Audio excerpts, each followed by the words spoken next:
Are you serious? Are you serious? Do you have a Bible? Do you have a cup of coffee? And get ready. I have current information relates to the peace talks between, of course, the discussions with Israel. Of course, Israel's trying to work out a peace agreement with the Palestinians, but really it's a covenant with many people.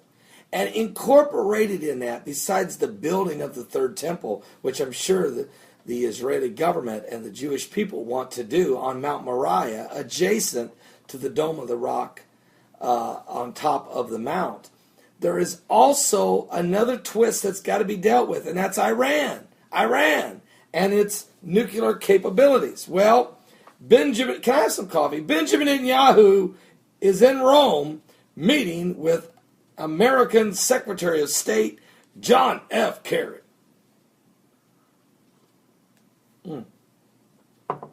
That's a fresh pot of coffee just started just now. That is good. That's good. Now, here's what Netanyahu is saying. He has fear that an Iran compromise is in the works.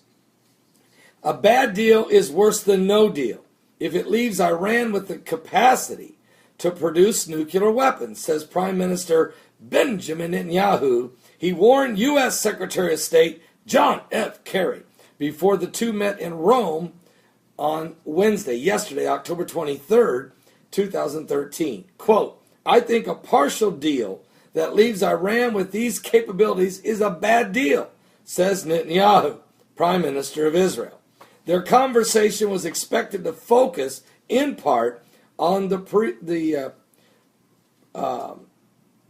perceived strategy and the difference between them and the regard to disarming Iran's nuclear weapons program.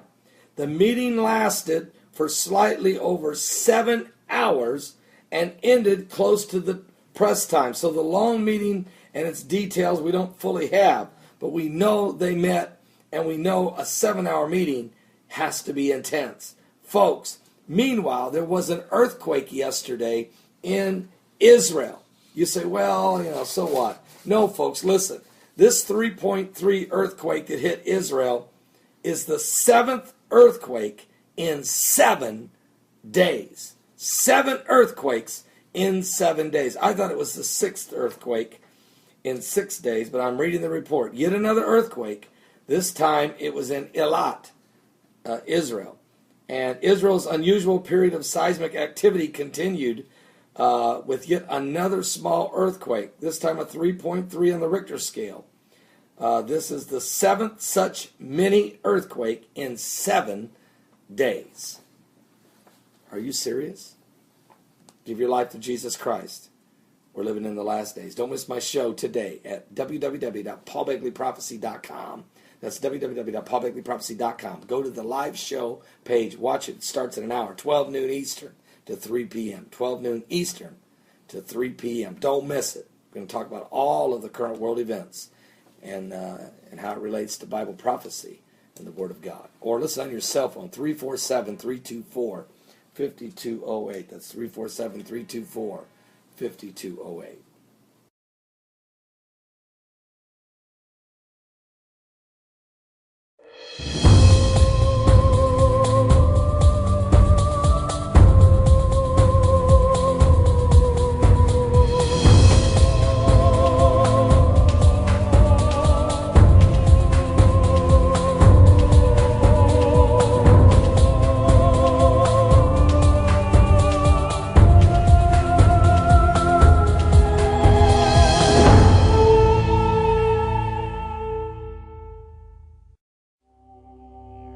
After you look at the scientific proof, the historical proof begins to leap out at you in completely new ways. A good example of this new context can be found with Jeremiah, a prophet from the Old Testament.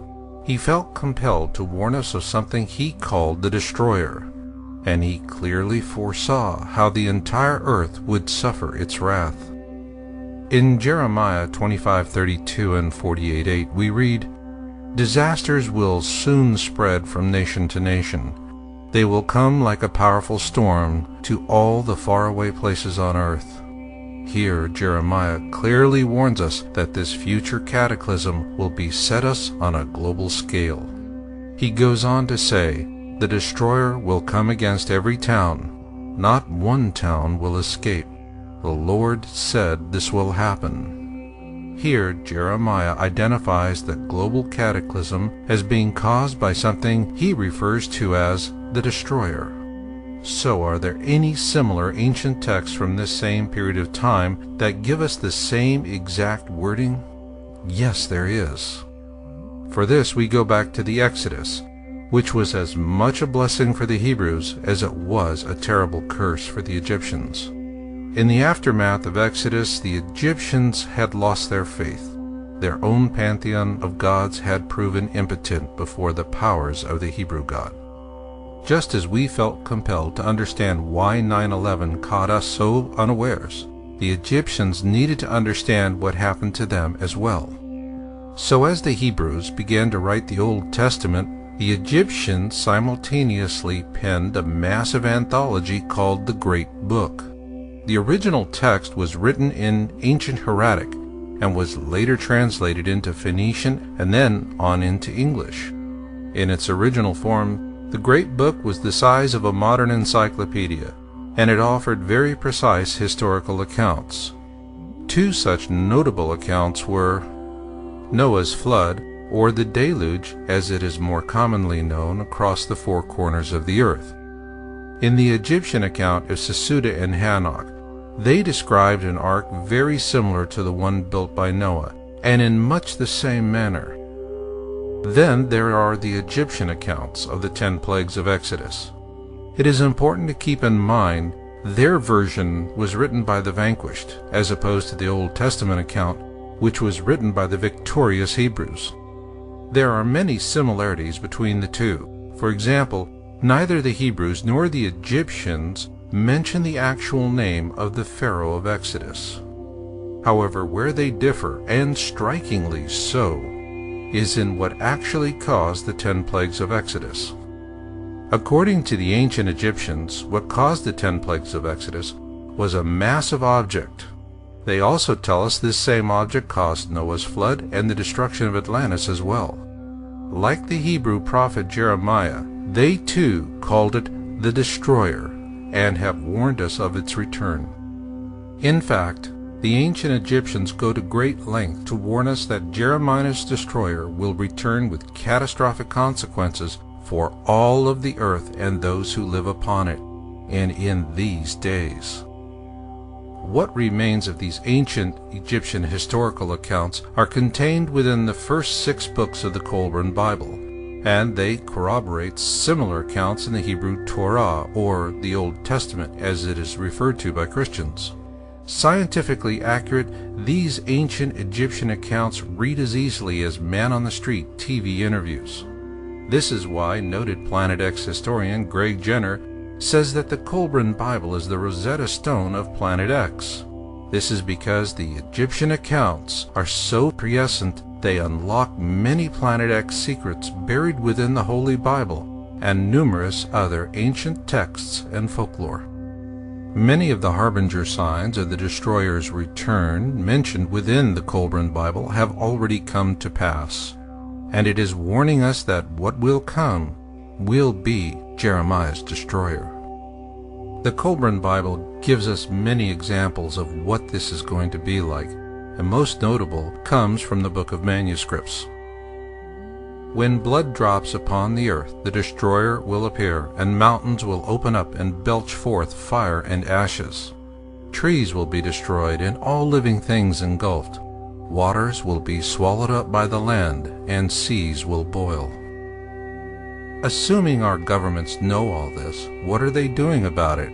And of course, we want to know what's going to happen to us. Well, our governments have known about it for a long time, and yes, they're doing plenty about it. The question is, what are you doing about it?